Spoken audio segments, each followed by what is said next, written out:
Waalaikumsalam. Selamat malam, salam sejahtera untuk kita semua. Ibu, Bapak, saudara-saudara sebangsa setanah air yang sangat saya cintai. Persoalan terbesar bangsa kita hari ini, republik kita hari ini adalah ketimpangan, ketidaksetaraan, ketidakadilan. Ketimpangan antara Jakarta dan luar Jakarta, Jawa, luar Jawa, kaya, miskin, desa, kota, pendidikan umum, pendidikan agama, pendidikan kejuruan, dan pendidikan teknis. Ini semua adalah ketimpangan yang hari ini menjadi fenomena membahayakan bagi republik ini. Bahkan di bidang perekonomian, segelintir orang menguasai sebagian besar perekonomian kita. Ketika republik ini didirikan, para pendirinya 60-an orang anggota BPUPKI, mereka adalah orang-orang terdidik, mereka adalah kaum yang privilege, tapi mereka mendirikan republik untuk semua, bukan mendirikan republik untuk kepentingan dirinya, golongannya, ataupun keluarganya. Mereka mendirikan ini untuk semuanya. Kekuasaan yang dibangun untuk memberikan kesempatan kepada semua. Sekarang kita jauh dari cita-cita republik ini. Ketika para pendiri itu kaum intelektual, mereka memilih berjuang di jalur politik. Saya berangkat sebagai pengajar, mendapat panggilan tugas di wilayah politik. Kami akan membawa gagasan pendiri republik untuk kembali mewarnai republik ini, untuk bisa mengarahkan republik ke depan agar kembali pada format awal. Apa masalah hari ini? 45 juta orang belum bekerja dengan layak. Bicara jaminan sosial, lebih dari 70 juta orang tidak punya jaminan sosial. Bicara pendidikan, jauh dari kota, terpencil, masa depan jadi suram. Kemampuan tinggi, kesempatan tidak ada. Sangat frustrasi melihatnya. Kesehatan mental, kekerasan seksual, lebih 15 juta orang jadi korban. Ini problem-problem yang tidak menjadi kepedulian segelintir elit. Ini adalah kepedulian rakyat kebanyakan. Karena itu dalam perjalanan kami 1 tahun, kami menemukan jutaan rakyat yang berbondong-bondong menginginkan perubahan. Mereka membuat poster rakyat, membuat posko rakyat, mendoakan dari tempat yang tidak kita lihat. Poster-poster itu cemerlang karena bukan didanai dari uang dari Jakarta, tapi didanai oleh keringatnya yang jernih hasil kerja kerasnya. Ini adalah keinginan perubahan. Apa yang ingin kita capai? 1, kita akan memastikan hidup sehat dan bila sakit ada pertolongan cepat. Tumbuh cerdas dengan biaya terjangkau. Keluarga sejahtera karena upahnya layak. Dan bila membutuhkan diberikan bansos sesuai kebutuhannya, bansos plus. Bukan memberikan bansos untuk kepentingan yang memberi, tapi untuk kepentingan yang diberi. Dan warga negara yang bangga dengan negaranya. Karena dijaga budayanya dan etikanya dijaga tinggi.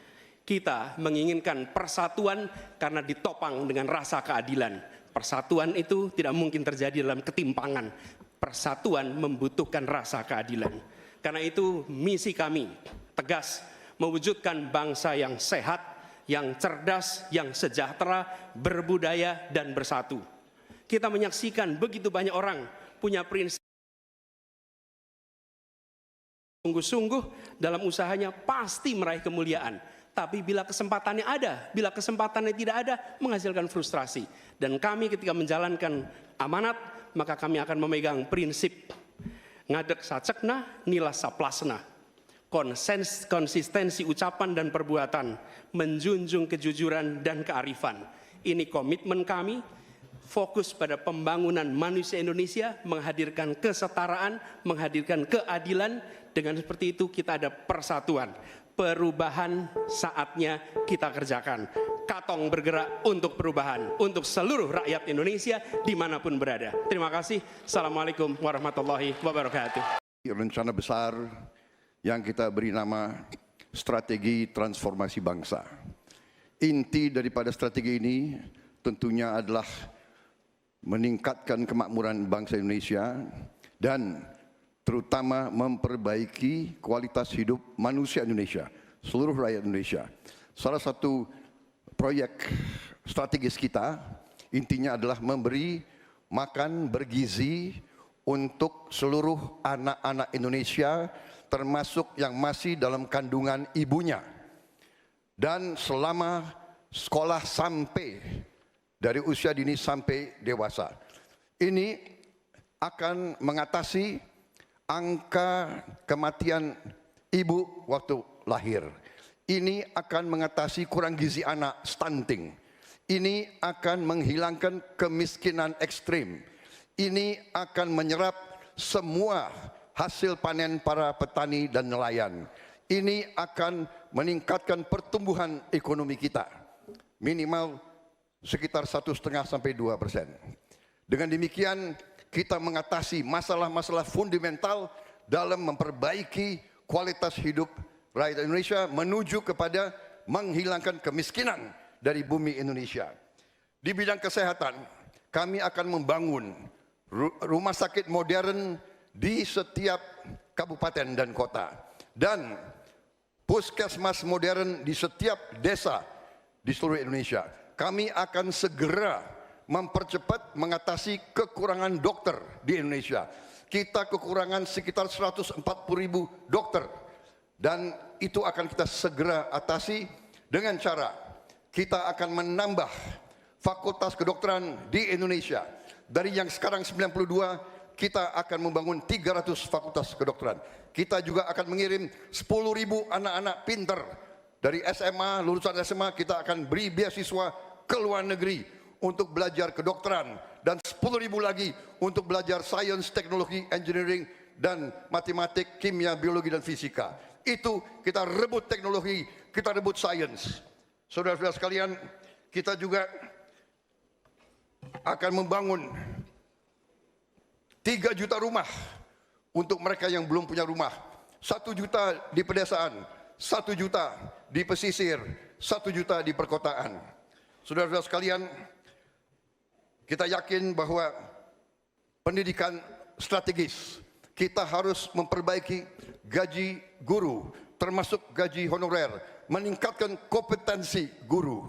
Kita harus memberi pelatihan-pelatihan, penataran-penataran, dan juga seluruh penyelenggara negara, ASN, TNI, Polri, penyuluh-penyuluh pertanian di mana-mana harus kita perbaiki gajinya sehingga kualitas hidup mereka akan baik, sehingga mereka bisa memberi pelayanan kepada rakyat dengan sebaik-baiknya.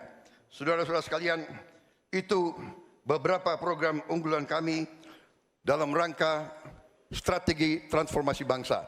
Kita tidak hanya sekedar mau pembangunan, kita mau transformasi bangsa kita di atas landasan ekonomi yang sudah dibangun oleh Presiden Joko Widodo dan presiden-presiden sebelumnya. Saudara-saudara sekalian, demikian pemikiran kami. Kami yakin kami akan melaksanakan itu dan kami akan mencapai Indonesia Emas 2045. Terima kasih. Wassalamualaikum warahmatullahi wabarakatuh. Selamat sore, salam sejahtera untuk kita semuanya. Om Swastiastu, Namo Buddhaya, Shalom, Rahayu. Membangun Indonesia yang beradab, kita mulai dari 3 bagian. Kita punya kepribadian dalam kebudayaan dan itu mesti masuk di dalam jiwa insan Indonesia. Dan tentu saja kesehatan menjadi yang pertama. Preventif adalah sesuatu yang paling bagus. Kita olahraga, makan sehat, dan itu akan membantu dalam politik kesehatan kita akan jauh lebih baik. Dan tentu saja akses kesehatan yang diperlukan di setiap desa. Kenapa Ganjar Mahfud membuat 1 desa, 1 vaskes, 1 nakes?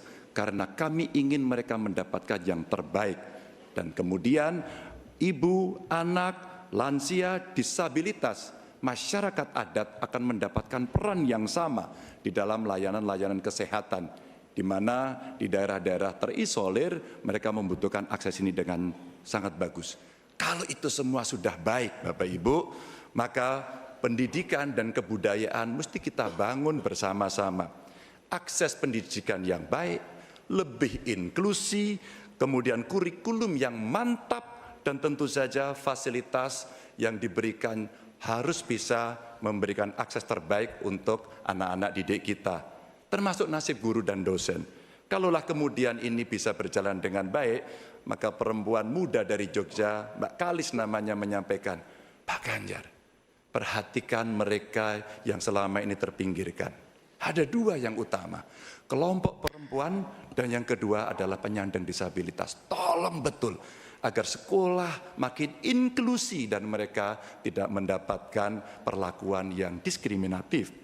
Setelah itulah kemudian baru mereka bekerja Dan tentu saja keterampilan yang dia dapatkan melalui pendidikan yang baik ini akan mendorong atau bisa merespon lapangan kerja yang sangat terbuka dan upah buruh yang baik. Sehingga kawan-kawan buruh kemarin bertemu dengan saya, tolong Pak, segera review Undang-Undang Cipta Kerja. Karena ini yang perlu mendapatkan keseimbangan dengan nasib kami. Dan tentu saja pembangunan ini harus berorientasi kepada SDM atau manusia. Budi pekerti yang baik, sopan, toleran, tidak atigang, atigung, atikuno, sehingga mereka menjadi manusia yang lengkap. Ini bisa berjalan dengan cepat kalau digitalisasi kita lakukan. Infrastruktur teknologi informasinya baik, kemudian tersebar, internetnya bisa cepat, dan mereka akan bisa mendapatkan media yang bagus untuk mengembangkan diri. Tentu saja Bapak Ibu, dalam politik kali ini itu mesti diberikan contoh. Demokrasinya harus lebih baik, demokratisasi berjalan baik, kemudian contoh atau teladan pemimpin yang juga baik dan tidak ada konflik kepentingan seperti Pak Mahfud contohkan, dia mundur agar ini membangun integritas yang baik. Dan tentu saja keresahan yang muncul baik dari Gusmus, Muhammadiyah, Romo Van Magnis, Gunawan Muhammad dan kampus-kampus mesti menjadi catatan kita bersama bahwa kita dalam konteks ber-Indonesia, berbudaya, semua dalam koridor yang baik. Dan tentu saja, kenapa ini mesti kita lakukan Bapak Ibu? Karena itulah suara-suara rakyat yang kami dengarkan oleh Ganjar Mahfud ketika kami tidur di rumah penduduk, ketika kami mendengarkan mereka dan mereka membuka seluruh unek-uneknya. Itulah kenapa kami sampaikan, tuanku adalah rakyat, jabatan ini hanyalah mandat. Wassalamualaikum warahmatullahi wabarakatuh.